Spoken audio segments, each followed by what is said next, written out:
Hello everyone. Before we start, make sure to like and subscribe to the channel, and leave a comment with where you're from and what time you're watching.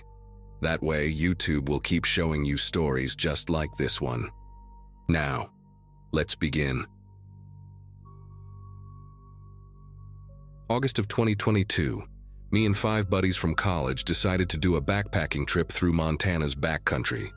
We were all seniors at the University of Montana, about to graduate, and figured this would be our final adventure together before everyone went their separate ways.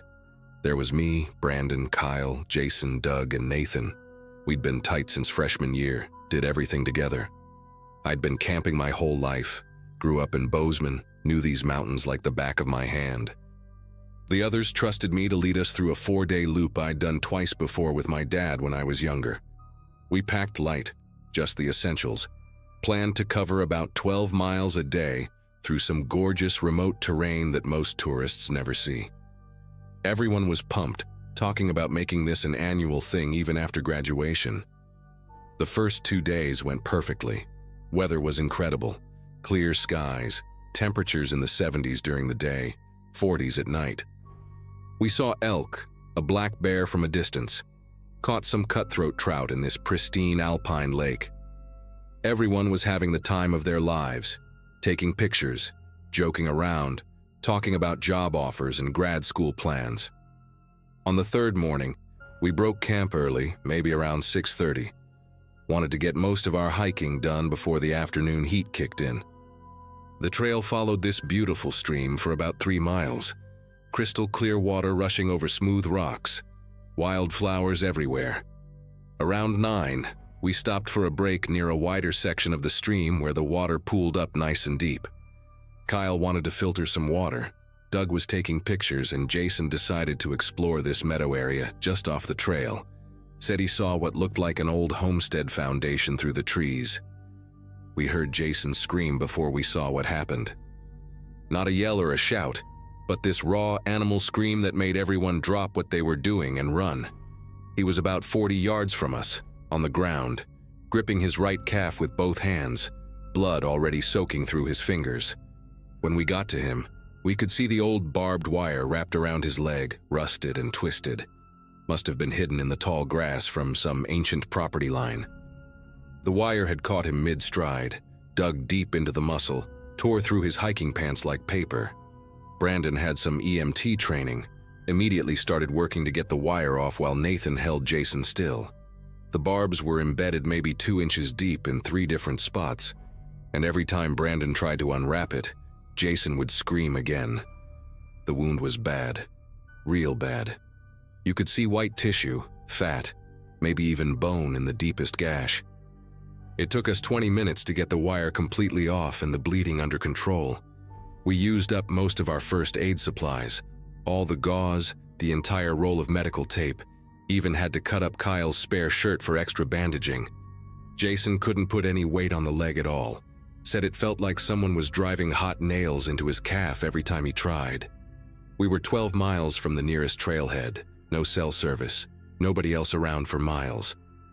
Brandon and Doug fashioned a makeshift stretcher using 2 hiking poles and a sleeping pad, but carrying Jason was going to slow us down to maybe a mile an hour at best. We decided to head back the way we came since we knew that trail, even though it meant 3 days of hiking.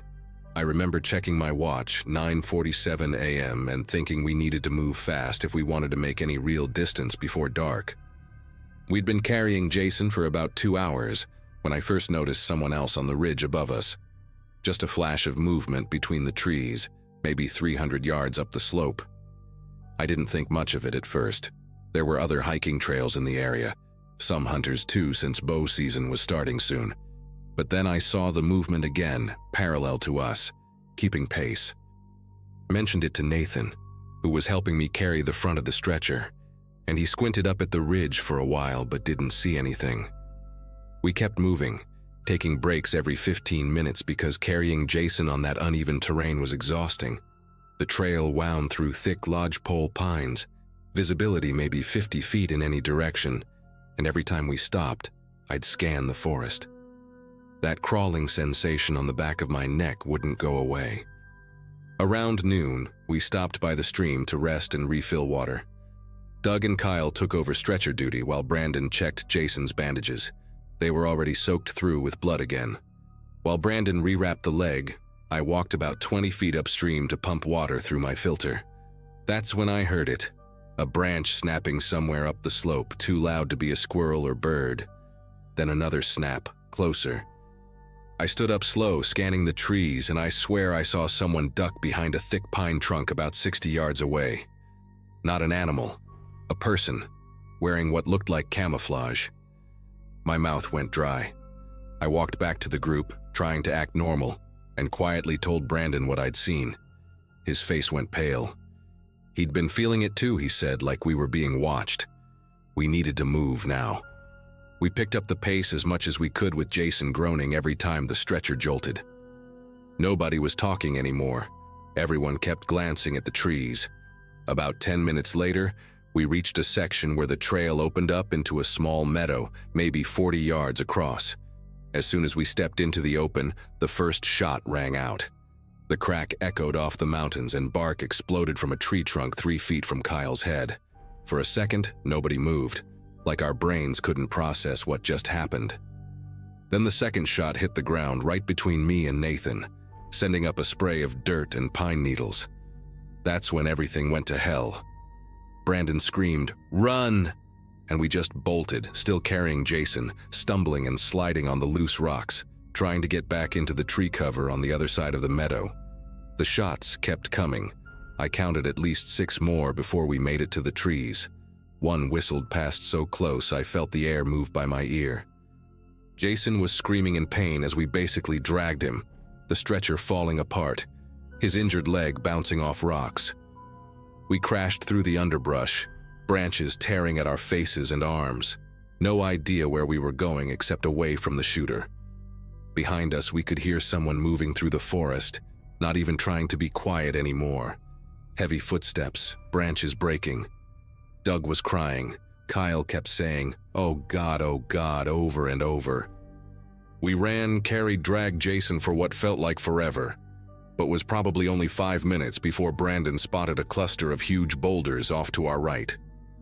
We dove behind them, all 6 of us crammed into this tiny space, trying to control our breathing, listening.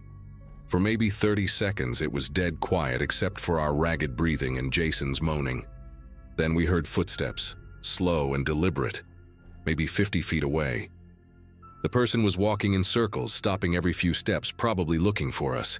I could hear Kyle hyperventilating next to me, and Brandon put his hand over Kyle's mouth to keep him quiet. The footsteps got closer, then stopped completely. We waited, muscles cramped from staying perfectly still, sweat burning our eyes. Then came this voice, male, calm and almost friendly. "I know you're here somewhere. This is my land. You're trespassing." The voice was coming from the other side of our boulder cluster, maybe 15 feet away. Nathan grabbed a rock, ready to fight if the guy came around the corner. My heart was pounding so hard I thought he must be able to hear it. The man kept talking, walking slowly around our hiding spot. "You kids think you can just walk wherever you want. Take whatever you want. Not anymore." His voice had this strange sing-song quality, like he was enjoying himself. We heard him chamber around in what sounded like a rifle. Jason was biting his own hand to keep from crying out, tears streaming down his face, his injured leg seeping blood through the makeshift bandages. I kept thinking about those news stories you hear, hikers who just disappear, never found. The man's footsteps stopped again, and for one horrible moment, I thought he was about to come around the boulder. Then, suddenly, we heard a helicopter in the distance. Forest Service probably doing their regular patrol. The man cursed under his breath, and his footsteps started moving away, fast, crashing through the brush until we couldn't hear him anymore. We stayed hidden for another 20 minutes, nobody daring to speak before Brandon finally whispered we needed to move while we had the chance. We abandoned most of our gear behind those rocks, keeping only water, Jason's pain meds from the first aid kit, and my phone with the GPS app that worked offline. Brandon and I carried Jason between us, his arms around our shoulders, basically dragging his good leg while the injured one hung useless. We didn't follow the trail, too exposed, instead bushwhacking through the densest forest we could find. Every snapping twig made us stop and listen. Every bird call sounded like a signal. We moved like this for 6 hours straight, no breaks, running on pure adrenaline and fear. Jason passed out twice from the pain, and we had to slap him awake, keep him conscious. The helicopter passed overhead 2 more times, and each time we waved and screamed, but they never saw us through the thick canopy. As the sun started setting, we finally hit a logging road I recognized from the maps, maybe 4 miles from where people actually drove through regularly. We followed that road in the growing darkness, stumbling over ruts and rocks. Jason delirious now, mumbling about his mom and asking where we were every few minutes. Around 9 p.m., headlights appeared in the distance, and we practically threw ourselves in front of the pickup truck. The driver, this old rancher named Bill, took one look at us, covered in blood, scratches, dirt, Jason barely conscious, and immediately called 911 on his satellite phone. He drove us out to the main road where we met the ambulance and sheriff's deputies. We told them everything, gave them exact coordinates, described the shooter, but when they searched the area the next day, they found nothing. No shell casings, no footprints except ours. Even our abandoned gear was gone. The sheriff said it was probably someone growing weed illegally who thought we'd stumbled onto their operation, but they never found any grow sites either. Jason spent 2 weeks in the hospital, needed 3 surgeries to repair the damage from that barbed wire. None of us ever went camping again. We still don't talk about it much, but sometimes Kyle calls me late at night, asks if I think that guy is still out there, and I don't know what to tell him except, yeah, probably.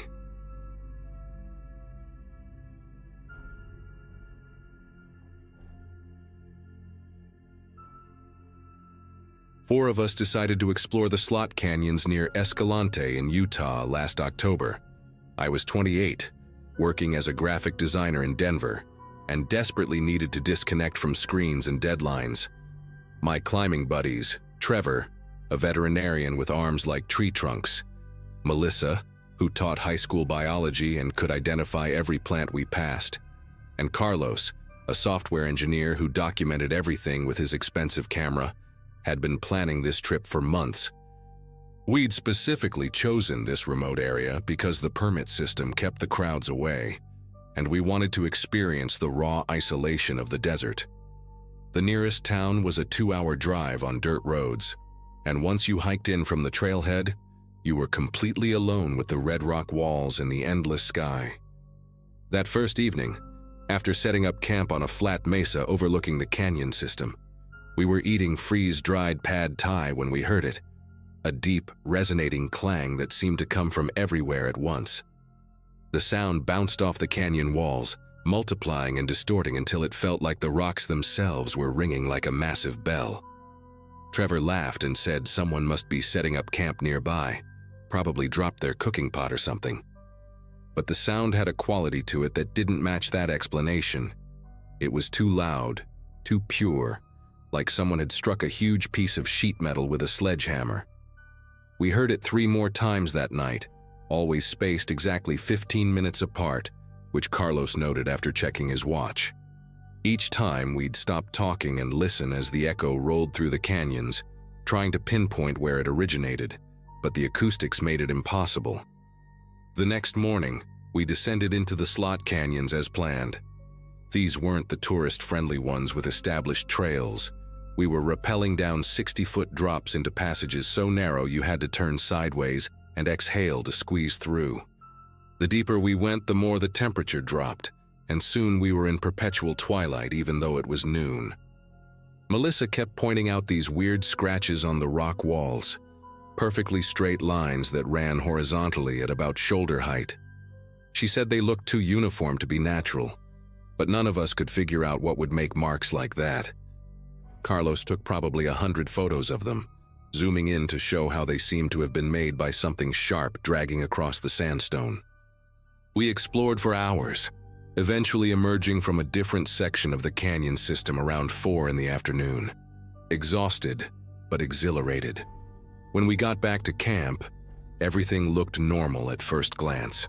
Our tents were still standing. Our food bag was still hung properly between two junipers to keep it away from animals. But when Trevor went to organize the climbing gear for tomorrow's route, he called us over with this strange tone in his voice. All 4 of our dynamic ropes, each one 200 feet long and worth about $300, had been cut into precise 3-foot sections and arranged in perfect spirals next to our gear pile. The cuts were clean, like someone had used an incredibly sharp knife or maybe bolt cutters. The really unsettling part was how methodical it was. Each piece was exactly the same length, and the spirals were laid out in a grid pattern, 4 across and 12 down. Carlos immediately started taking photos while Melissa and I searched the area for footprints, but the rocky ground didn't show anything useful. We had a serious discussion about leaving right then. Without ropes, we couldn't do any technical climbing, and whoever had done this had been in our camp while we were gone. But it was already past 5, and hiking out in the dark through that terrain would be genuinely dangerous. The trail had several exposed sections where a missed step would mean a 50-foot fall. Trevor argued we should stay, reasoning that whoever did this had had the perfect opportunity to steal our gear or damage our tents, but had only touched the ropes. Melissa thought it might be some kind of environmental extremist making a statement about climbing in protected areas, though this wasn't actually protected land. Carlos kept reviewing his photos from earlier, trying to see if he'd captured anyone in the background. We ultimately decided to stay the night but agreed to pack up at first light and hike out. We'd each take shifts staying awake, and Trevor distributed the sharp items among us: his climbing knife, my multi-tool, Melissa's geological hammer, and Carlos's tripod that could work as a club if needed. During my watch shift from midnight to 2 a.m., the metallic sounds returned, but this time they were different.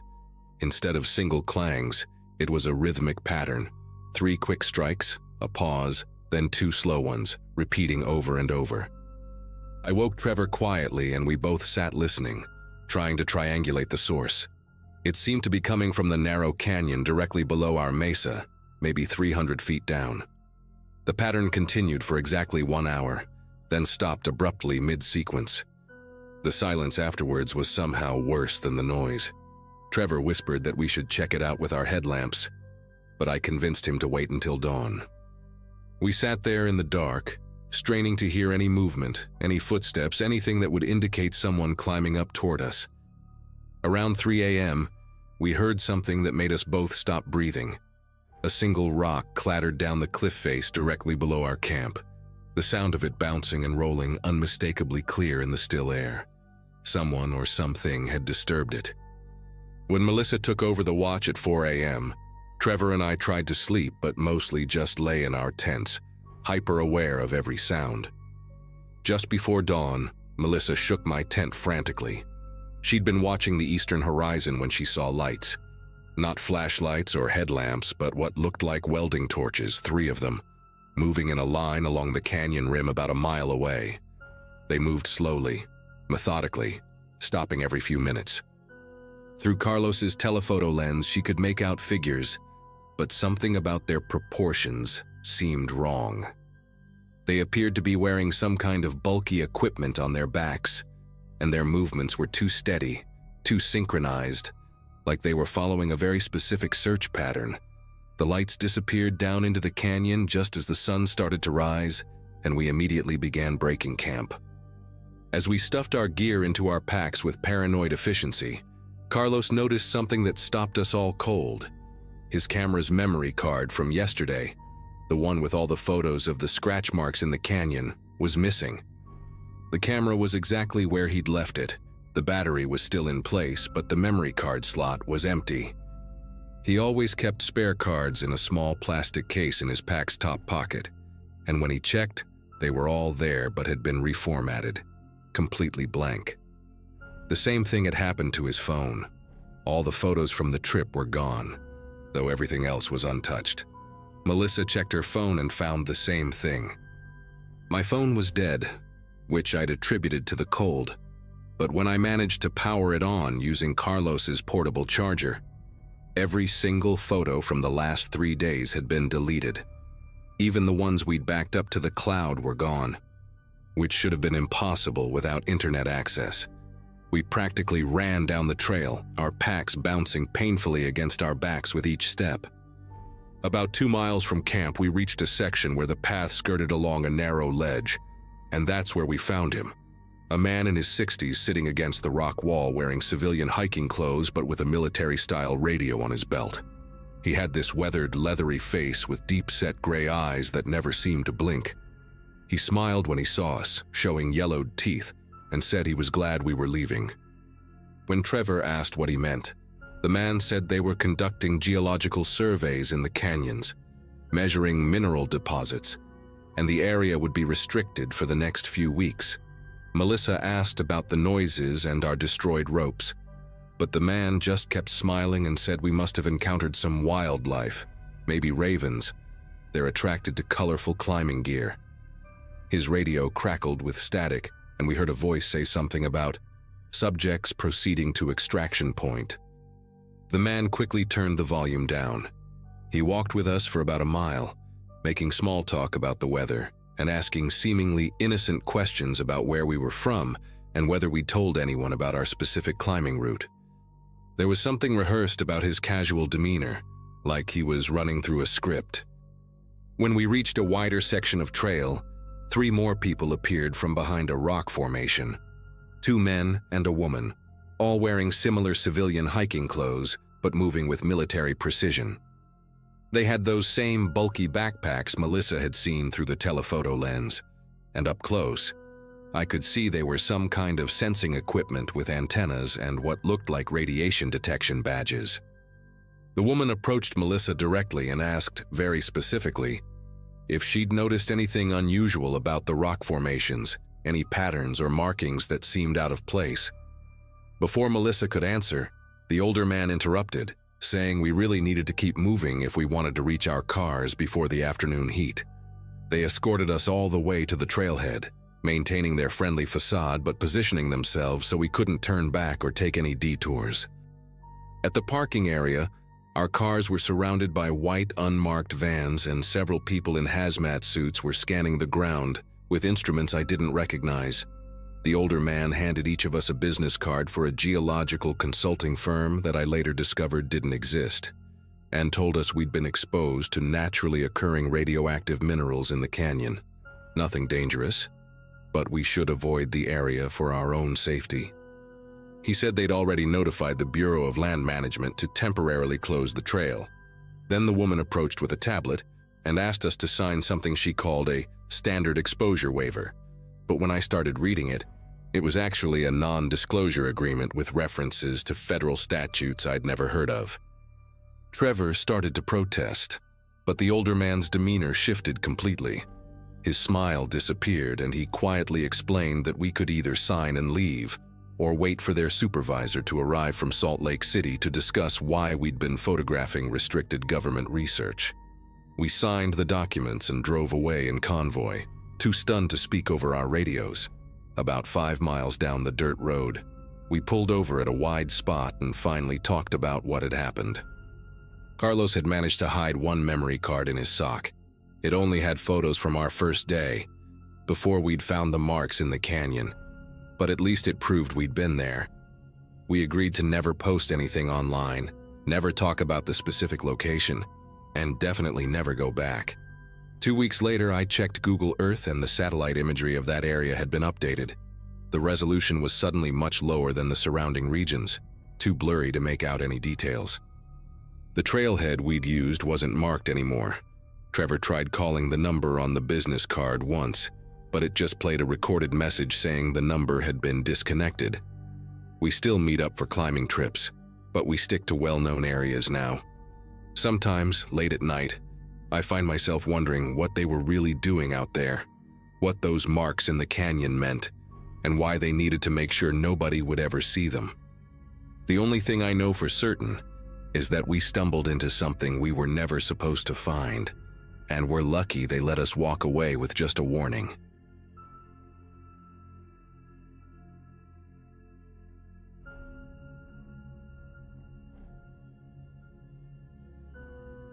The trail map at the ranger station showed 17 miles of switchbacks through pine forest, and that Saturday morning in September, I had the whole route practically to myself. I'd driven 3 hours north from Sacramento just to find this kind of solitude. At 29, after 5 years designing logos and websites for tech startups, I'd learned that the only way to stop my brain from obsessing over color palettes and typography was to exhaust my body completely. My apartment mate Shannon thought I was crazy for choosing the most remote trails possible, but she didn't understand what it was like to spend 50 hours a week arguing with clients about why their logo couldn't be more purple, but also less purple. These solo hikes had become my ritual, my way of remembering that there was a world beyond pixels and Pantone colors. The parking area at the trailhead was just a small dirt clearing carved out of the forest, with room for maybe 6 cars if everyone squeezed in tight. When I pulled in around 7 that morning, there was only one other vehicle there, a beat-up green pickup that looked like it had been through a war. The thing was more rust than metal at this point, with a spiderweb crack across the entire windshield and what appeared to be dried mud caked on every surface. The bed was full of random gear covered by a torn blue tarp that flapped in the morning breeze. I grabbed my pack, double-checked my water bottles, and started up the trail, grateful for the early start. The first 2 hours were exactly what I'd hoped for, steady climbing through towering pines, the only sounds being birds and my own breathing. Around 9 a.m., I was coming around a blind curve where the trail narrowed between 2 massive granite boulders when I saw him. There was a man in full hunting camouflage sitting on a fallen log about 20 feet ahead, completely motionless, with a shotgun resting across his lap. The way he sat there was wrong somehow, too still, like he'd been in that exact position for hours. His camo gear wasn't the typical hunting outfit you'd see at a sporting goods store. It was old, faded to almost gray in some spots, with patches of different patterns sewn over tears. The shotgun looked ancient too, with scratches all along the wooden stock and rust creeping along the barrel. But what really made my chest tighten was how he was positioned. He wasn't facing the woods where you'd expect to see deer or game. He was facing the trail, facing directly where anyone walking would have to pass. I tried to act normal, kept my pace steady, and called out a friendly "morning" when I was about 10 feet away. Nothing. Not even a shift in his posture. His face was partially hidden under an old baseball cap, but I could see enough. Weathered skin, maybe mid-50s, with a graying beard that hadn't been trimmed in months. His eyes, though, those I'll never forget. They were this washed-out blue color, like denim that's been left in the sun too long, and they tracked me as I approached without a single blink. Not once. I counted the seconds in my head as I walked past, 7, 8, 9, and those eyes just followed me, his head turning slightly to keep me in view while the rest of his body remained completely frozen. The trail was narrow there, maybe 3 feet wide, which meant I had to pass within arm's reach of him. As I squeezed by, I noticed details that made my whole body tense up. His boots were caked with fresh mud even though the trail had been bone dry for weeks. His fingernails were black with dirt, and there was something dark stained on the cuffs of his jacket. The smell hit me too. Not just body odor, but something else, something metallic and sharp that made me breathe through my mouth. Once I got past him, every instinct screamed at me to run, but I forced myself to maintain the same steady pace. I could feel those eyes burning into my back, and I listened hard for any sound of movement behind me. The creak of that log, footsteps on the trail, the pump of a shotgun. Nothing. Just my own ragged breathing and the hammering of my heart. After what felt like an hour, but was probably 2 minutes, I risked a glance back. He was still there, still in that exact position, but now his head was turned completely around, watching me leave. The shotgun hadn't moved an inch. I kept hiking, trying to convince myself he was just some local hunter taking a break, maybe someone who didn't like city people on his mountain. But hunters don't sit facing trails. They don't stay perfectly still when someone passes, and they definitely acknowledge when you greet them, even if it's just a grunt or a nod. The next 3 hours were torture. Every sound in the forest made me jump. A squirrel in the leaves became footsteps. A branch creaking became a gun being cocked. I kept checking behind me, sometimes pretending to adjust my backpack or take a photo, but really scanning the trail for any sign of him. At one point, I thought I heard something large moving through the brush parallel to the trail, keeping pace with me. I stopped, held my breath, and listened. The movement stopped too. When I started walking again, there it was. That subtle crashing of vegetation, always staying about 30 feet to my right, hidden by the thick undergrowth. I started hiking faster, my calves burning as the trail began its steep descent. My water was running low, but I didn't want to stop to refill at the stream marked on my map. All I wanted was to get back to my car, back to civilization, back to where there were other people around. Around 1 p.m., the trail finally started switchbacking down toward the trailhead, and I could occasionally glimpse the Forest Service road through gaps in the trees below. My relief was overwhelming. Maybe 20 more minutes and I'd be safe. But then I came around a particularly sharp turn and had to grab a tree to stop myself from screaming. Fresh boot prints in a muddy section of trail, heading the same direction I was. The mud was from water that had been poured there. I could see the darker splash patterns on the dry dirt around it. Someone had deliberately made this muddy spot to leave tracks. The boot pattern matched what I'd seen caked on his boots, that distinctive worn heel and deep tread. But here's what made me want to vomit: the stride length. Whoever made these prints had been running, full-on running down this steep, rocky section where I was carefully picking my way down. The prints continued for about 50 feet before veering off into the brush to the left. He had gotten ahead of me somehow. There must have been a shortcut, some old game trail he knew about that I didn't. My mind raced through the possibilities. Maybe while I was zigzagging down the official trail, he'd taken a direct route straight down the mountain. The thought of him racing through the forest, that shotgun in his hands, trying to beat me to the parking lot made my legs weak. But I couldn't stop. Going backward meant potentially running into him on whatever path he'd taken. Going forward meant possibly walking into a trap. I pulled out my phone. No signal, of course. The trail maps I'd downloaded showed no alternate routes, just this single path back to where I'd started. I tried to think rationally. Maybe he was just heading back to his truck. Maybe this had nothing to do with me. But then why the deliberately created muddy spot? Why make sure I saw those prints? It felt like a message, like he wanted me to know he could move faster than me, that he knew these woods better than me. The final stretch of trail seemed endless. Every tree could be hiding him. Every shadow might be his camouflaged form waiting. I started making noise deliberately, coughing, talking to myself, kicking rocks, figuring if he knew where I was, at least I wouldn't surprise him into doing something violent. That's what I told myself anyway. Really, I think I just needed to hear something other than my own terrified heartbeat. When the trees finally opened up and I could see the small parking area below, my relief lasted about 2 seconds.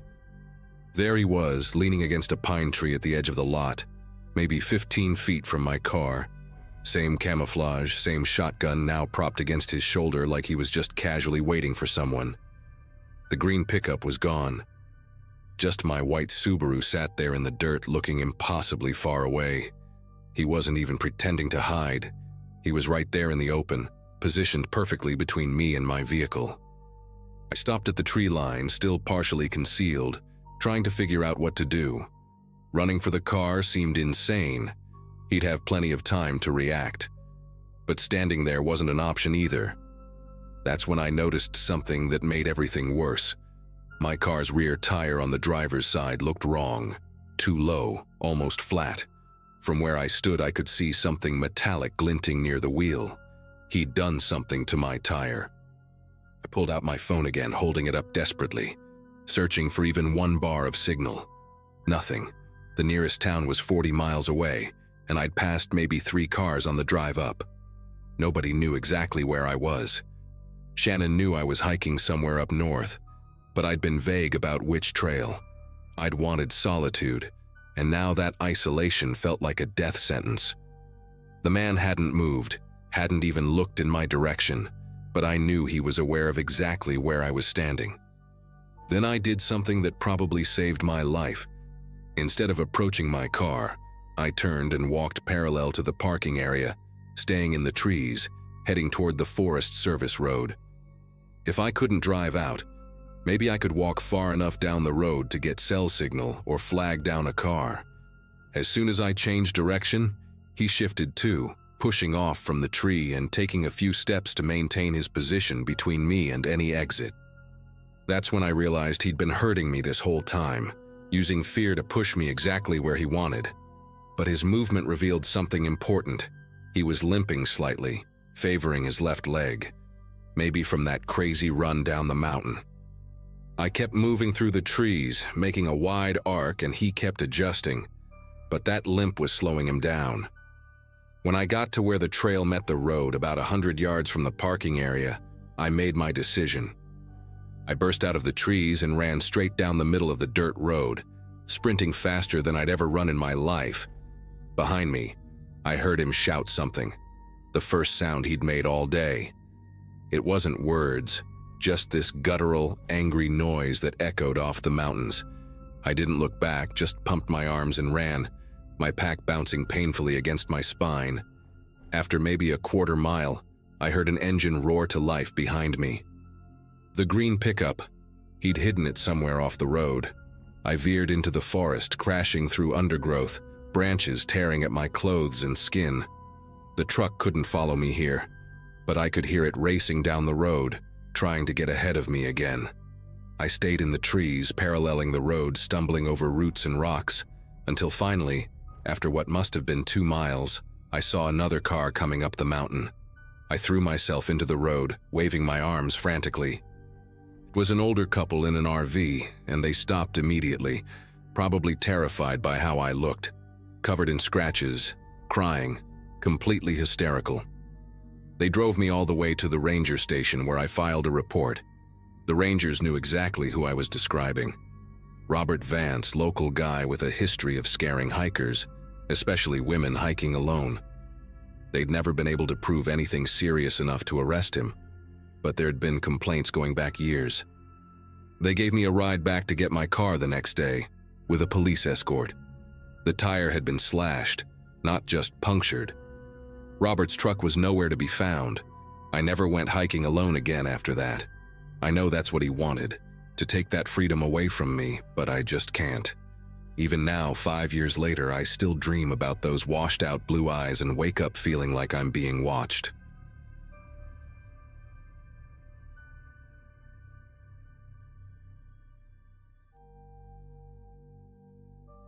The fire I'd built was dying down to embers when I first spotted it. Another orange glow maybe half a mile through the trees, flickering against the darkness. Nobody should have been out there. The nearest logging road was 20 miles behind me, and I'd hiked another 6 miles into the backcountry from where I'd left my truck. This section of Wyoming wilderness wasn't on any of the popular hunting maps, wasn't mentioned in the guides. An old-timer who ran a sporting goods store in Cheyenne had told me about it, said his grandfather used to trap beaver here in the 50s, before the area got designated as wilderness. I'd been coming to this exact spot for the past 2 days, hadn't seen a single boot print besides my own. The isolation was the whole point.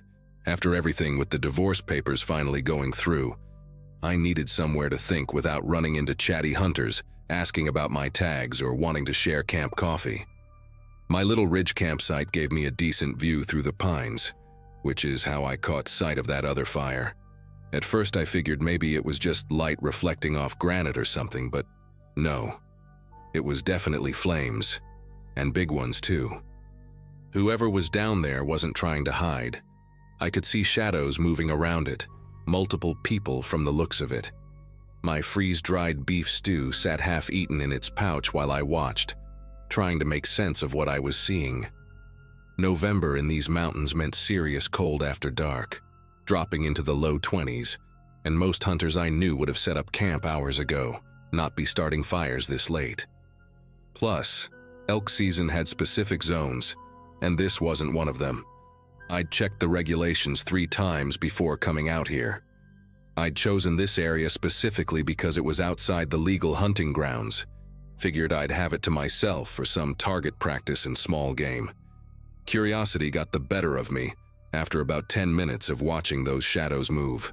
I told myself I'd just get close enough to see what was going on. Maybe someone was in trouble, had an emergency. I left my rifle at camp, took only my flashlight with the red filter and my Glock in its chest holster. The hike down wasn't easy in the dark. Loose shale under the pine needles made every step sound like grinding teeth. I kept the flashlight off, navigating by moonlight and the glow from their fire getting brighter as I got closer. The wind was in my face, which was good. Meant they wouldn't smell my campfire smoke on my clothes. About 200 yards out, I could hear voices, male voices, laughing about something. Then I heard the unmistakable sound of a bone saw working through something heavy.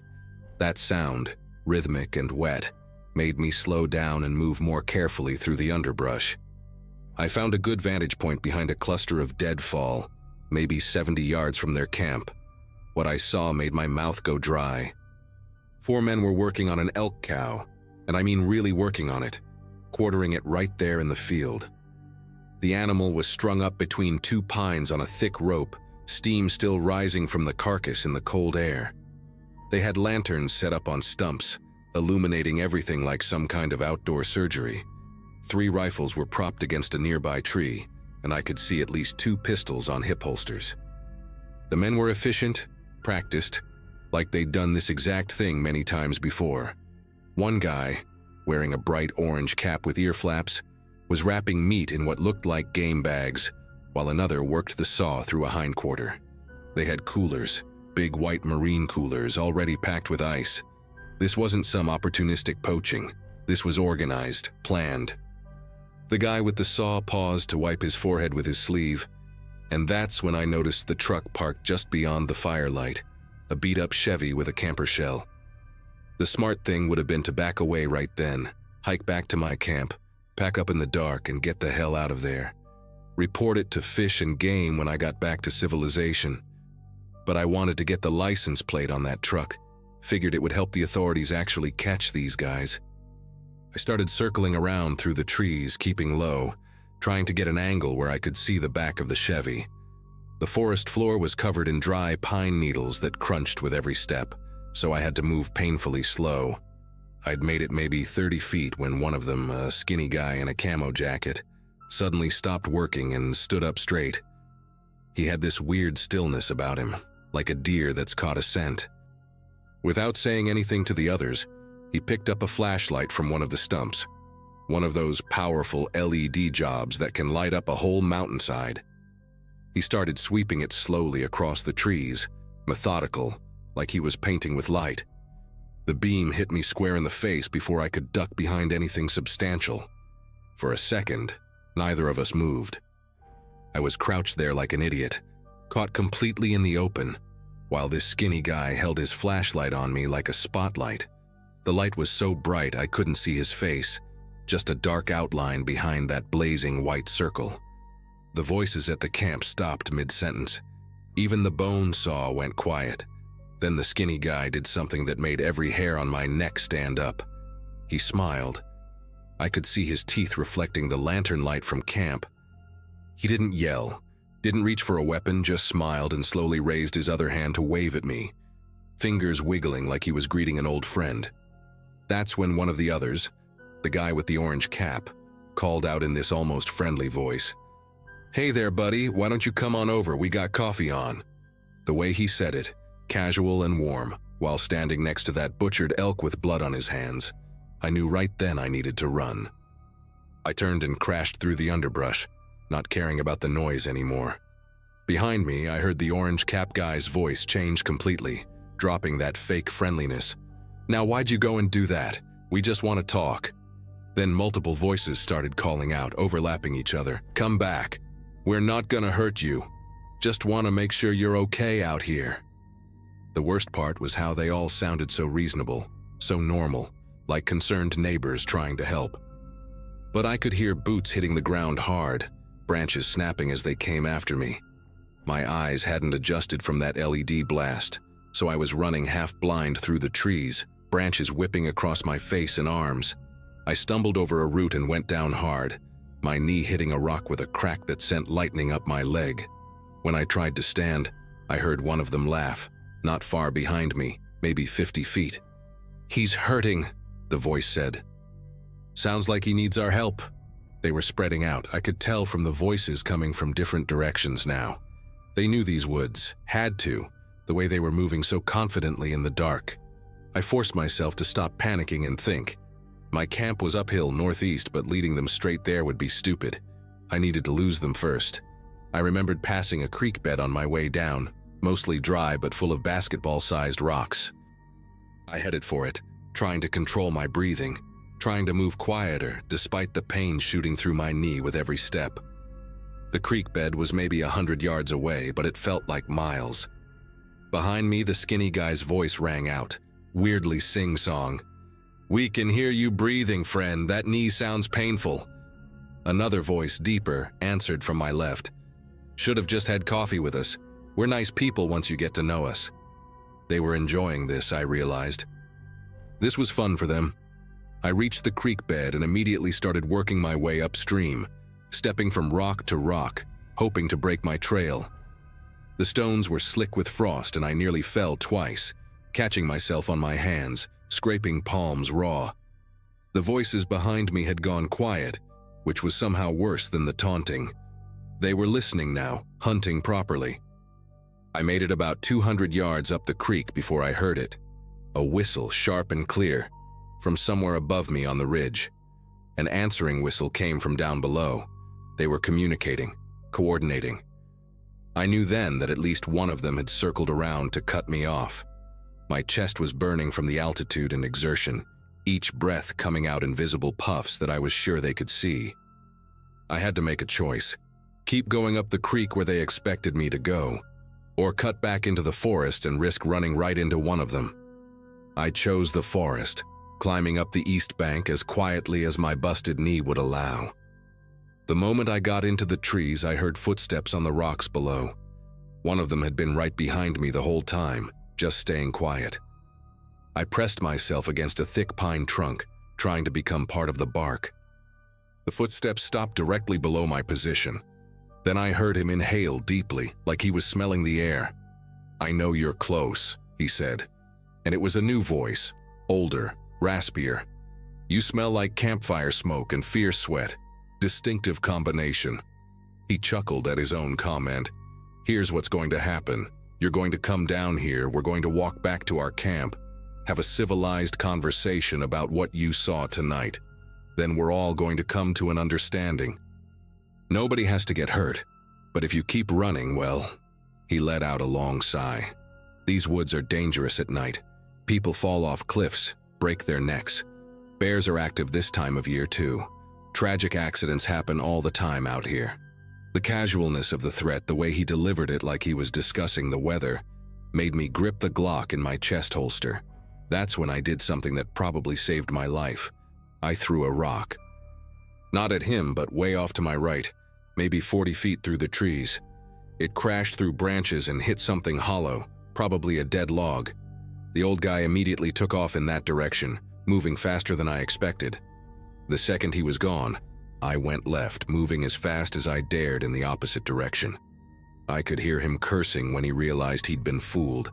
Then that whistle again, 3 sharp blasts. Within seconds, I heard them all converging on his position. They thought they had me surrounded. I used their noise to mask my own movement, half sliding down a steep section covered in loose pine needles. My knee was screaming, but adrenaline kept me moving. I recognized a distinctive rock formation I'd passed earlier. I was only about a quarter mile from my camp. But I couldn't go straight there, not with them this close. I needed to buy time, needed them to think I'd gone a different direction entirely. I remembered something from my military days at Fort Carson. Sometimes the best way to lose a pursuer is to double back. I found a fallen tree. Massive thing, must have come down in a storm years ago. The root ball had pulled up, creating a hollow underneath. I crawled in, pulling dead branches over the entrance, trying not to think about spiders or snakes. My breathing sounded like a jet engine to my own ears, but I forced myself to slow it down, counting to 4 on each inhale and exhale. I could hear them moving through the forest, not even trying to be quiet anymore. "He's gotta be heading back to his camp," one shouted. "Check up the ridge." The orange cap guy's voice. "No, he's too smart for that. He's gone downhill trying to hit the logging road." They argued for a minute, then split up. 2 headed uphill toward where my camp actually was, 2 went downhill. I stayed in that hollow for what felt like hours but was probably 20 minutes, until their voices faded completely. When I finally crawled out, my knee had stiffened up so bad I could barely put weight on it. The trek back to my camp took another hour, limping from tree to tree, stopping every few minutes to listen. When I finally saw my tent, still intact, my rifle still leaning against the log where I'd left it, I almost cried with relief. But I didn't stop to pack properly. Just grabbed my rifle, my pack with the car keys, and my phone. Left everything else. The tent, sleeping bag, cooking gear, probably $800 worth of equipment. I didn't care. The 6-mile hike back to my truck was the longest of my life, moving through the darkness with my rifle ready, jumping at every shadow. I kept expecting to see that skinny guy's smile behind every tree, hear that raspy voice talking about accidents.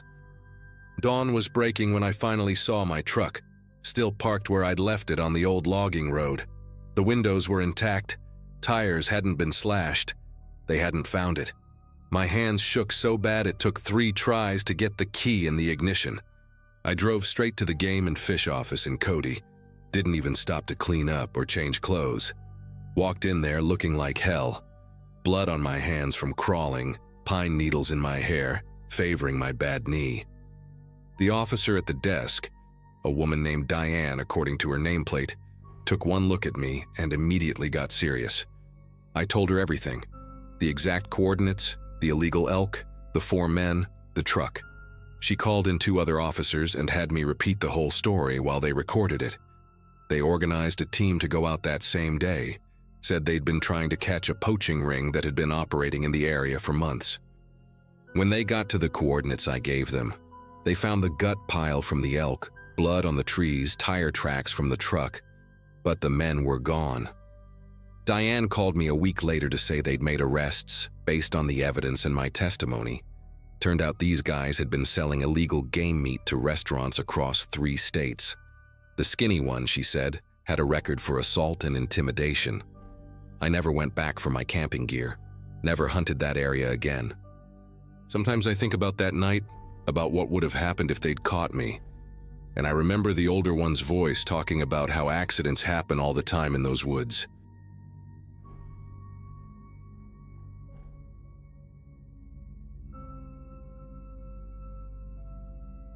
Northern Maine has a way of getting under your skin, especially in winter, when the forest turns into something else entirely. I should have paid more attention to that feeling when we went looking for Gary that December morning in 2017. He'd been my hunting buddy for 15 years, ever since we both moved to Millinocket for the paper mill jobs. Gary was the kind of guy who could track a mouse through fresh snow and tell you which way it was heading by the angle of its tail drag. He knew those woods better than most people know their own backyards, which made everything that happened that much harder to understand.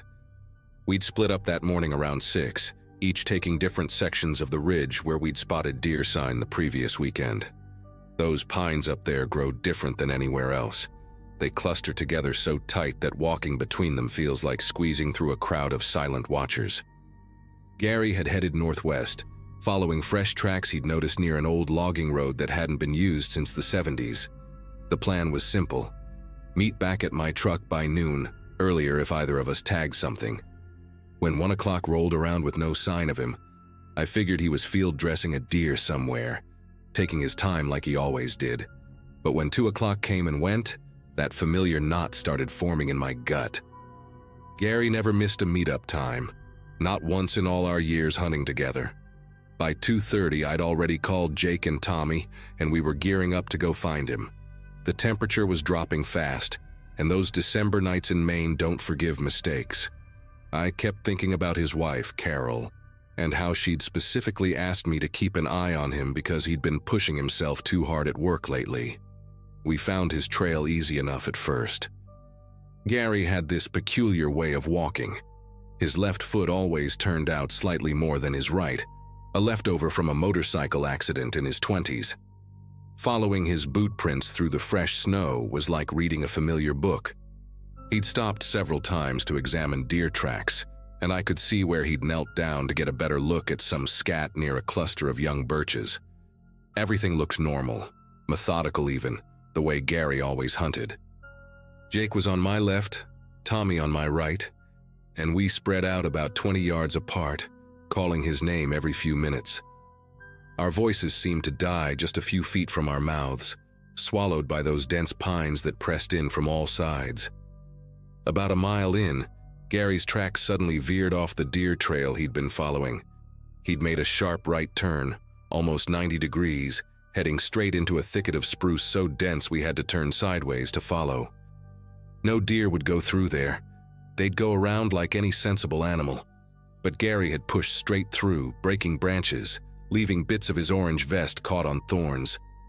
Tommy found a granola bar wrapper about 50 feet into the thicket, the kind Gary always carried in his chest pocket. It was torn open hastily, not Gary's usual careful way of doing things. The wrapper was still dry, meaning he'd dropped it recently, maybe just a few hours ago. That should have been reassuring, but something about the way his trail had changed direction so abruptly made my chest feel tight. We followed his trail for another quarter mile through that hellish thicket before it opened into a small clearing, maybe 30 feet across. Dead grass poked through the snow in patches, and a massive oak stood in the center, its trunk easily 6 feet around. Gary's track circled that tree 7 times. I counted them, walked each loop myself trying to understand what he'd been doing. Each circle was perfect, about 10 feet out from the trunk, his boot prints overlapping in places like he'd been going around and around for God knows how long. Jake found where Gary had apparently stopped and faced the tree, 2 deep boot prints in the snow, toes pointing directly at the trunk. He'd stood there long enough for his boots to sink down to the frozen soil beneath. Then his tracks continued straight ahead, right up to the base of the oak. That's where we found his rifle. It was propped carefully against the tree, barrel pointing up, safety on, just the way Gary would leave it if he was stopping for lunch. His ammunition was stacked in a neat pyramid on a flat rock beside it, 12 rounds of .308, arranged with an odd precision that made me uncomfortable to look at. But it was his boots that really made us stop talking. They were placed side by side in the moss at the base of the tree, laces loosened but still tied, thick wool socks tucked neatly inside each one. Gary's jacket hung from a low branch above them, folded once down the middle with the orange safety vest laid perfectly on top. Everything was arranged like he'd decided to just undress and walk away. In December, in Maine. The temperature was already below freezing and dropping. Jake was the first to notice the footprints leading away from the tree. Bare feet, definitely Gary's. I recognized the crooked middle toe on his left foot from all those summers we'd gone fishing at Moosehead Lake.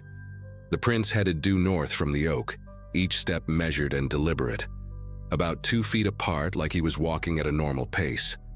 No stumbling, no dragging, no sign of the hypothermia that should have set in within minutes of removing his boots. We followed those bare footprints for maybe 200 yards through the snow before they simply stopped, not gradually, not near any landmark or obstacle. One footprint, then nothing. The snow ahead was pristine, untouched, like Gary had taken one more step and just ceased to exist. Tommy got down on his knees at that last footprint, studying it from every angle, even pulling out his phone to take pictures. The print was deep and clear, toes spread slightly like Gary had been putting his full weight on that foot. But there was no push-off mark, no indication he'd jumped or been lifted. The snow for 20 feet in every direction showed no disturbance at all, not even the tiny tracks mice leave when they tunnel underneath. Jake started walking in widening circles, searching for any sign of where Gary might have gone, while I stood there staring at that final footprint. I remember the woods were completely silent then, not even the usual winter birds or wind through the branches. It was like the forest was holding its breath, waiting for us to understand something we couldn't quite grasp. We stayed out there until dark, expanding our search in every direction from that last footprint. Tommy climbed several trees to get a better view, thinking maybe Gary had somehow grabbed a branch, though we all knew that made no sense with the untouched snow on every limb. Jake brought up the idea that someone might have taken Gary, but there were no other footprints, no vehicle tracks, no broken branches except the ones from Gary's initial path through the thicket. I kept going back to those circled tracks around the oak tree, trying to make sense of why he'd walked around it exactly 7 times. Not 6, not 8, but 7 deliberate loops. When we finally headed back to call search and rescue, I took Gary's rifle and boots with us. The weight of them in my pack felt wrong, like I was carrying pieces of a person who'd been carefully disassembled. Search and rescue brought in dogs, helicopters, even a drone with thermal imaging. They searched for 5 days straight, covering a 10-mile radius from that oak tree. The dogs followed Gary's scent to that last footprint, and then just sat down, whining in a way that made their handlers exchange worried looks. One of the German shepherds, a dog named Rex who'd found lost hikers in conditions 10 times worse than this, refused to go near the oak tree at all. He planted his feet and pulled against his lead, growling at something none of us could see. They brought in a forensics team from the state police who took samples of everything: the snow, the bark, the moss where his boots had been placed. They measured the distance between his footprints, analyzed the depth and angle, even brought in a podiatrist to confirm they matched Gary's gait pattern. Everything checked out as genuine, which somehow made it worse. Carol never blamed me, but I could see it in her eyes every time I stopped by to check on her those first few months. She kept asking if Gary had said anything strange in the days before, if he'd been acting different. The truth was, he had mentioned something odd the week before he disappeared. We'd been driving to our hunting spot when he suddenly asked if I ever felt like the woods were calling to me. Not in a poetic way, but literally calling, like a frequency only certain people could hear. I'd laughed it off, told him he'd been watching too many documentaries, but he'd gone quiet after that, staring out the window at the trees rushing past. Now I lie awake sometimes thinking about that conversation, wondering if he'd been hearing something I couldn't, something that finally became too loud to ignore. The state listed Gary as missing, presumed dead after 6 months, though they never found a body or any other trace of him beyond that last footprint. Carol moved to Portland to live with her sister, couldn't stand being in Millinocket anymore. Jake still hunts but won't go near that section of woods. Tommy became obsessed with missing persons cases, spending hours online comparing stories, looking for patterns. As for me, I went back once, alone, about a year later. The oak tree was still there, of course, but something had changed. The bark where Gary's rifle had been propped was worn smooth, like hundreds of hands had touched that exact spot. And at the base of the tree, pressed into the moss where his boots had been, were 2 deep depressions that had never filled in, as if the earth itself refused to forget. I stood there for a long time, listening to the silence, half expecting to hear my name being called. When a branch cracked behind me, I turned and walked straight back to my truck without looking back. Some mysteries aren't meant to be solved, and some places aren't meant to be revisited.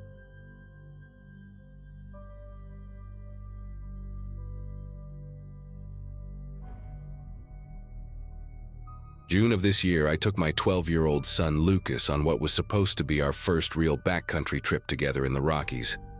I'd been promising him this trip since he turned 10, waiting until he was old enough to handle the altitude and the miles we'd need to cover each day. We'd trained for months, hiking local trails every weekend, breaking in our boots, testing our gear. I wanted everything to be perfect for him. Wanted him to fall in love with the mountains the way I had when I was his age. The weather forecast was ideal, clear skies for the entire week, and we'd picked a route I'd done twice before. Far enough from the tourist trails to feel like real wilderness, but nothing too challenging for a kid's first multi-day trek. The first 2 days went exactly as planned. Lucas was handling the elevation better than I expected, and we made good time to our second campsite near a small alpine lake. On day 3, we were crossing through a section of dense pine forest, maybe 7 miles from the nearest trailhead, when we spotted bright orange through the trees. At first I thought it was other hikers, which would have been unusual since we hadn't seen anyone for almost 48 hours. But as we got closer, I realized it was a tent, actually several tents, all that distinctive orange color that serious mountaineers use. The weird thing was how quiet it was. Usually when you approach someone's camp, you hear voices, the clanking of cookware, a stove hissing, something. But there was nothing, just the wind moving through the pines and our own footsteps crunching on the dry needles. Lucas was the one who noticed the tents were collapsed. Not taken down properly, but collapsed inward, like someone had just yanked out the poles and let everything fall. 3 tents in total, expensive ones too, the kind with the brand logos you see at REI for $800 a pop. Backpacks were scattered around the clearing, some of them torn open with clothes and gear spilling out onto the ground. A portable stove was tipped over near a ring of stones someone had arranged for a fire pit.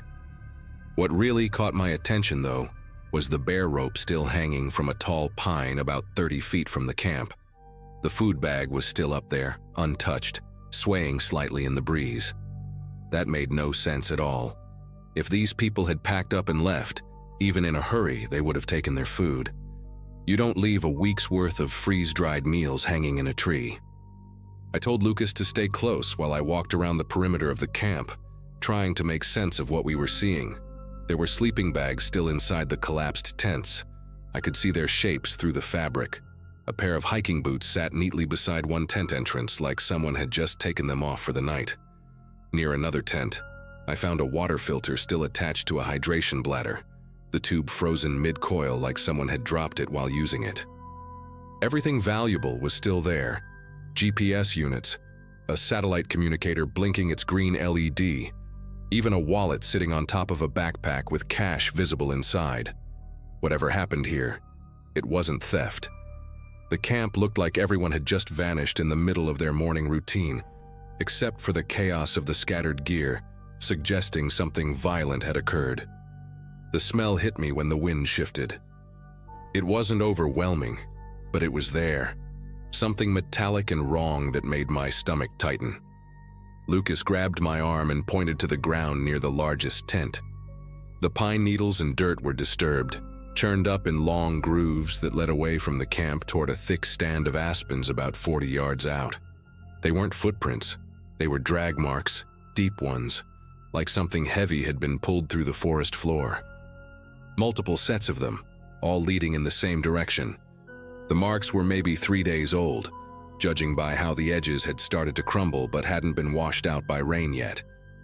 Each groove was about 2 feet wide, and I could see where fingers or hands had clawed at the ground in some places, leaving desperate scratches in the dirt. Lucas started to follow one of the trails with his eyes, and I grabbed his shoulder to stop him from walking toward the trees. We needed to leave. Now. But I couldn't help myself from taking one more look at those marks. They didn't make sense from a practical standpoint. If someone was injured, you'd carry them or make a stretcher. If it was an animal attack, which was my first thought, bears or mountain lions don't drag people away like that. They either eat on sight or they don't drag multiple victims in the same direction. The uniformity of it, the deliberate path toward those aspens, it suggested something coordinated, something human. But what kind of person or people would drag 3 or 4 adults through the forest? And why were there no footprints around the drag marks? Just those grooves, carved deep into the earth, disappearing into the shadows between the white tree trunks. I pulled out my phone to take pictures, thinking we'd need evidence for the rangers, but my hands kept trembling and the photos came out blurry. Lucas was tugging at my pack, whispering that we should go, his voice high and scared in a way I'd never heard before. But then I noticed something else that made my chest go tight. The satellite communicator on the ground, the one still blinking green, it was sending out an SOS signal. The little screen showed it had been activated 3 days ago at 4:47 a.m. Someone had called for help, and help never came. Or maybe it did come, and whatever happened to the rescue team was the reason we weren't seeing any recent tracks on the trail. The thought made me dizzy. I grabbed the device, thinking maybe I could see the message history, but the screen just showed SOS active, 72 hours over and over. We started backing away from the camp, keeping our eyes on those aspens where the drag marks disappeared. Every shadow between the trees looked wrong, like something could be watching us. Lucas was pressed against my side, his breathing quick and shallow. I kept telling him we were okay, that we were leaving, but my voice sounded fake even to me. The forest was too quiet. No birds, no squirrels, nothing. Just our footsteps and our breathing, and the wind making the abandoned tents rustle like something was still inside them. We'd made it maybe 50 feet when we heard it, a branch snapping somewhere behind those aspens, heavy and deliberate. Not the random crack of a falling stick, but the sound of weight being placed wrong, like someone or something adjusting their position. We didn't run, not yet, because running triggers pursuit instincts in predators, but we moved faster, my hand gripping Lucas's wrist so tight it probably hurt. The next sound was worse. It was a whistle, long and low, coming from somewhere beyond those aspens. Not a bird call, but a human whistle, the kind you'd use to signal someone. Then another whistle answered it, this one from our left, maybe 100 yards out. A third came from behind us, closer to the trail we'd used to get here. They were coordinating, whoever they were. Lucas made a small whimpering sound, and I pulled him closer, my mind racing through our options. The trail back was compromised. Going forward meant passing those drag marks. The whistles came again, closer this time, and I could hear movement in the underbrush, deliberate and unhurried. They weren't trying to hide anymore. That's when I remembered the emergency whistle on my pack, the one I'd taught Lucas to use if we ever got separated. 3 sharp blasts meant danger, but using it now would just tell them exactly where we were, even though I was pretty sure they already knew. I made the decision to go perpendicular to the drag marks, straight north toward a ridgeline I could see through the trees. It would be a brutal climb, but whoever was out there seemed to be expecting us to use the established trails. Lucas understood without me having to explain, and we started moving, trying to be quiet, but knowing speed mattered more than stealth now. Behind us, I heard voices for the first time. Male voices, at least 3 distinct ones, talking in normal conversational tones like they were on a casual hike. Couldn't make out the words, but the normalcy of it was somehow worse than shouting would have been. They weren't worried about us hearing them. They weren't worried about anything.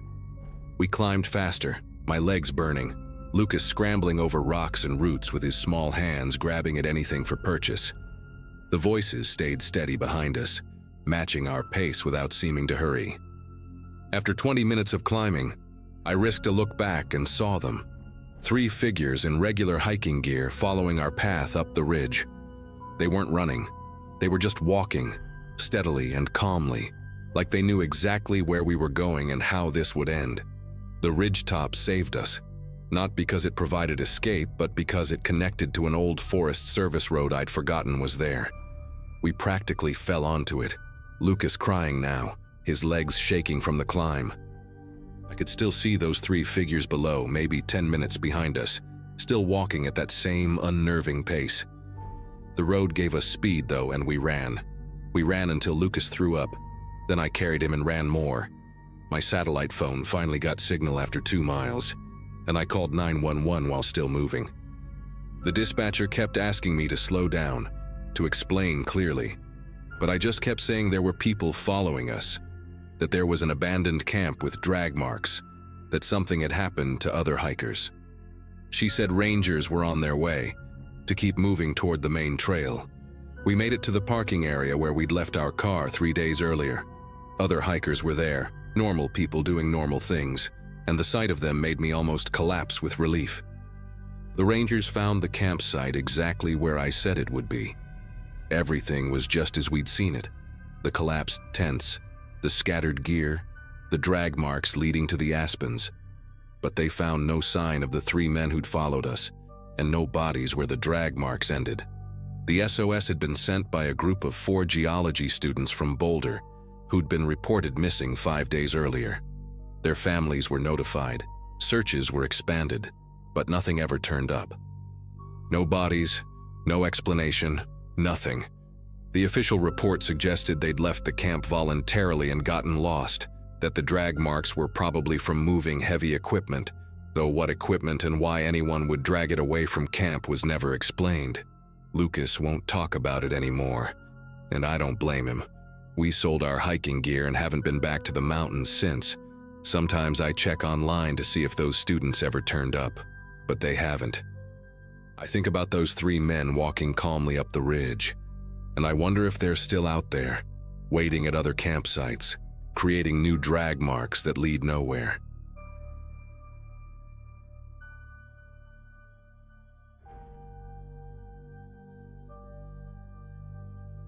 "7 months have passed since my husband disappeared on Mount Princeton, and I still wake up at 3 a.m. expecting to hear his voice on the radio. Christopher was 42, in the best shape of his life, and had been climbing solo for nearly 2 decades. We lived in a small town just outside Colorado Springs, where he worked as a structural engineer and spent every weekend planning his next ascent. That particular May morning started like any other climbing day. He packed his gear methodically while I made him breakfast burritos with extra hot sauce, the way he always liked them before a big climb. He kissed me goodbye at 4:30 a.m., told me he'd radio when he reached the ridge, and drove off in his beat-up Ford Ranger with the cracked windshield we kept saying we'd fix but never did. I remember standing at the kitchen window watching his taillights disappear into the darkness, not knowing that would be the last time I'd ever see him leave for the mountains he loved so much. The radio call came through at 2:47 p.m., crystal clear despite the altitude. Christopher's voice was bright, excited even, telling me he'd made excellent time to the ridge at 13,800 feet, and the weather was holding perfectly. He described the view, how he could see storm clouds building far to the west but they wouldn't reach him for hours, how the rocks had this unusual reddish tint in the afternoon sun that he'd never noticed on this route before. He mentioned something odd though, said he'd found fresh climbing chalk on holds that should have been untouched this early in the season, and what looked like new anchor bolts drilled into the rock face about 50 feet below the ridge. We talked for maybe 3 minutes, just normal stuff. Reminded him about dinner with my parents that weekend. Told him the neighbor's dog had gotten into our garbage again. His last words were casual, almost throwaway. "Starting my descent now. Should be back at the truck by 6-7 at the latest if I take my time. Love you, Annie." The connection was perfect. No static, no wind interference, just his familiar voice echoing slightly off the rock walls around him. By 7:30 p.m. I wasn't worried yet. Christopher often underestimated his descent times, especially when he stopped to take photos or explore a different route down. But when 9 p.m. rolled around and the sun had completely disappeared behind the mountains, I started calling his cell phone every 5 minutes, knowing it was useless at that elevation but needing to do something. At 10 p.m. I called search and rescue. The woman who answered, Janet, had that practiced calm voice they must teach them, asking for his planned route, what gear he had, his experience level. She assured me they'd send a team at first light. They couldn't risk a night search on those technical routes. I didn't sleep, just sat by the radio all night, turning the dial through different channels, hoping maybe he'd switched frequencies for some reason. Around 3 a.m., I heard another climber's transmission from somewhere in the area, talking to his partner about the weather, and I broke protocol, frantically asking if they'd seen anyone on Mount Princeton's east face. They hadn't, but they promised to keep an eye out at dawn. The search team found his truck exactly where he said he'd parked it, at the small pullout near the tree line at 9,600 feet. His climbing log was on the passenger seat, showing his planned route up the east face, a challenging but well-documented path he'd climbed at least a dozen times before. What they found next still makes no sense to me, even after all these months of turning it over in my mind.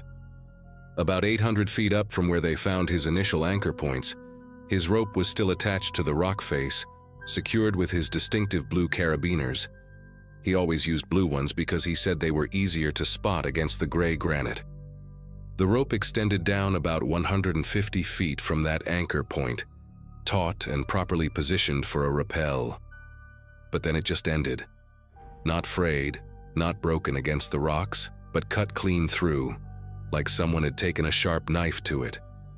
The cut was so precise that the lead investigator initially thought it might have been done with bolt cutters, though who would bring bolt cutters up a cliff face, and why?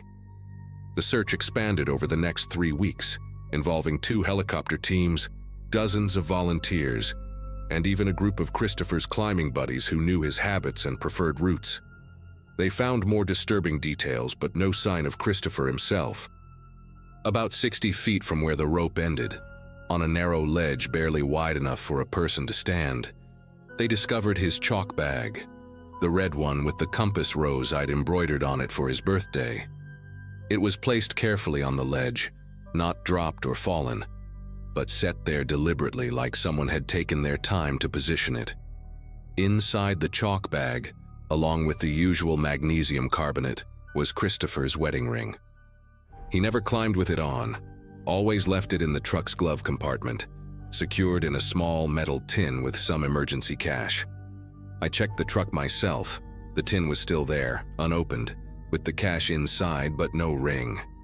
The rescue team leader, a man named Frank who'd been doing this for 30 years, pulled me aside and said in all his time, he'd never seen anything like this. What haunts me most came from the forensic analysis of the rope. The state police brought in a specialist who examined the cut under high magnification, and her findings made everyone uncomfortable.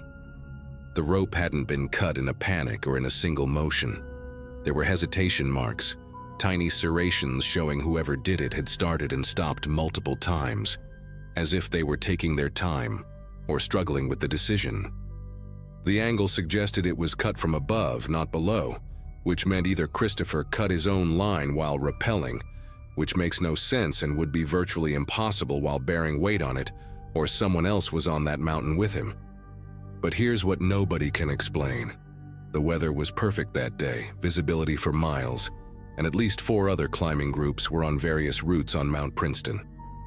Nobody reported seeing Christopher after 11 a.m., but more importantly, nobody saw anyone else on the east face that entire day. The route he was on is exposed, visible from multiple vantage points. If someone else had been there, cutting his rope, someone would have seen them. The investigation turned up one more piece of evidence that the authorities kept quiet for months, only telling me about it recently when I pressed them for answers. A hiker named Gregory Walsh had been photographing birds from a trail on the opposite ridge that day, using a telephoto lens. When investigators reviewed his memory card, they found a series of shots taken between 3:15 and 3:45 p.m., roughly 30 minutes after Christopher's last radio transmission. In the background of 7 consecutive photos, barely visible but definitely there when enhanced, you can see a figure on the east face. The first 3 photos show what appears to be Christopher, identifiable by his orange helmet and the way he moved. I'd watched him climb enough to recognize his particular rhythm and style. But in photos 4 through 7, there's something wrong. The figure is still there, in approximately the same position on the rock face, but it's not moving between shots. Each photo was taken roughly 5 minutes apart, and the figure remains in exactly the same position, same posture, like it was frozen in place. Gregory didn't notice anything unusual at the time, was focused on a pair of golden eagles nesting below. The last photo, taken at 3:43 p.m., shows an empty rock face. I went back to Mount Princeton myself 2 months after Christopher disappeared, accompanied by his climbing partner Wade and a professional guide. We didn't attempt the technical route, just hiked to a vantage point where we could see the area where his rope was found. Wade brought high-powered binoculars and we spent hours scanning the cliff face, looking for any sign, any clue. That's when Wade noticed something the search teams had apparently missed. About 40 feet below where the rope ended, there was a shallow cave, more of a deep depression in the rock really, invisible from most angles. The guide said it would be nearly impossible to access without technical gear, and even then, it would be extremely dangerous. We reported it to the authorities, and they sent a specialized team to investigate 3 days later. Inside that depression, they found something that changed the whole investigation but brought no comfort. Fresh scratches on the rock, deep gouges that looked like they'd been made by climbing equipment or tools, and what appeared to be dried blood, though weather and time had degraded it too much for DNA testing. But no Christopher, no body, no gear, nothing that definitively belonged to him. The police interviewed everyone who'd been on the mountain that day, and one testimony stands out in my mind, keeps me awake at night wondering what really happened up there. A solo climber named Theodore Frost, who'd been attempting a different route on the north face, reported something strange around 3:30 p.m. He said he heard what sounded like a conversation, two distinct voices carrying across the rock face, though he couldn't make out words due to the distance and wind. What troubled him was that one voice sounded agitated, almost angry, while the other was remarkably calm, monotone even. He'd assumed it was climbers from another party having a disagreement about routes or equipment, something that happens often enough on technical climbs. But when he'd scanned the east face with his binoculars, he saw only one person, someone in an orange helmet, matching Christopher's description. Theodore swore the person appeared to be gesturing, moving their arms as if in conversation, but there was nobody else visible on the rock face. He thought maybe the other climber was just out of sight behind an outcropping. Didn't think much of it until he heard about Christopher's disappearance on the news 3 days later. The strangest discovery came 6 weeks after Christopher vanished, when a geology team from the local college was conducting unrelated research on the mountain's mineral composition. They were working about a quarter-mile from Christopher's route when one of the students, a young woman named Bethany, found something wedged in a crevice. Christopher's altimeter watch, the expensive one I'd given him for our 15th anniversary. It was still working, somehow, despite exposure to the elements.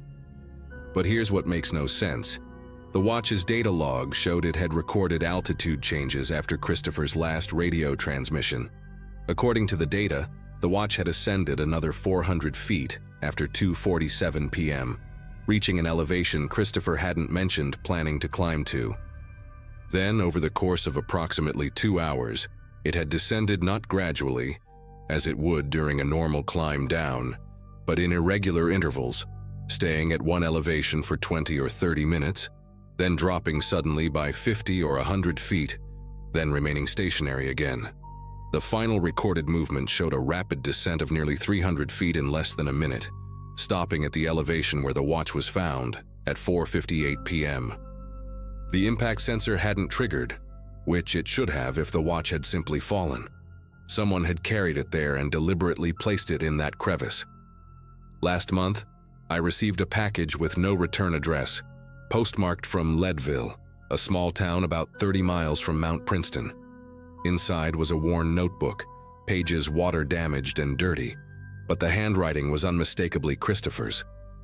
Most of the pages were his typical climbing notes, route conditions, weather observations, gear checklists, but the last 3 pages, dated the day he disappeared, were different.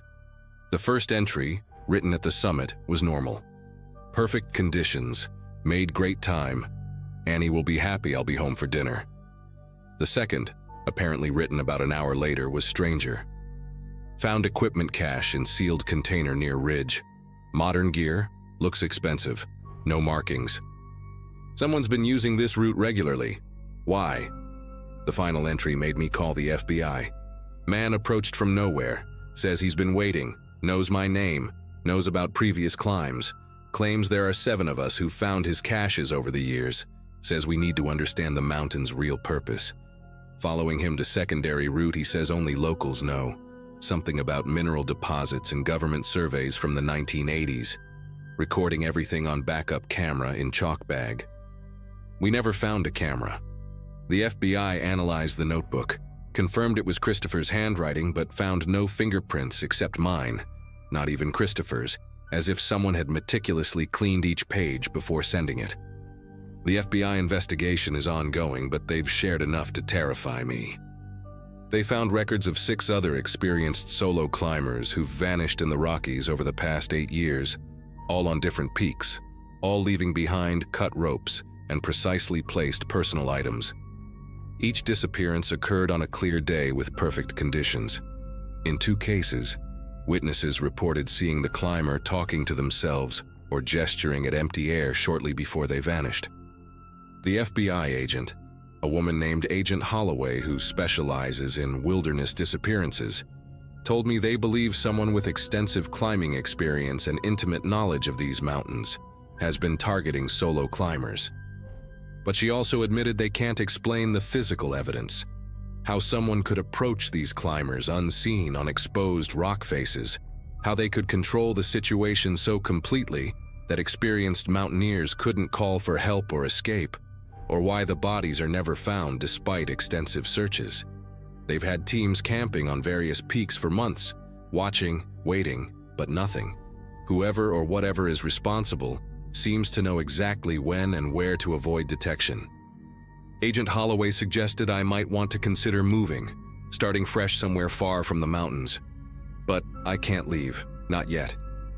Every morning I still turn on the radio at 2:47, Christopher's last transmission time, hoping to hear something, anything. Sometimes when the static clears just right, I swear I can hear voices in the white noise, calm and monotone, discussing routes and ridges and names I don't recognize. I tell myself it's just interference from other climbers, but late at night, when I replay Christopher's last message that I recorded on my phone, I notice something I missed before. In the background, barely audible, there's another voice, speaking in that same flat tone Theodore described, saying words I can't quite make out except for one phrase that sounds like, "He's ready now." The FBI has the recording, but they claim the audio analysis shows no second voice. I know what I hear.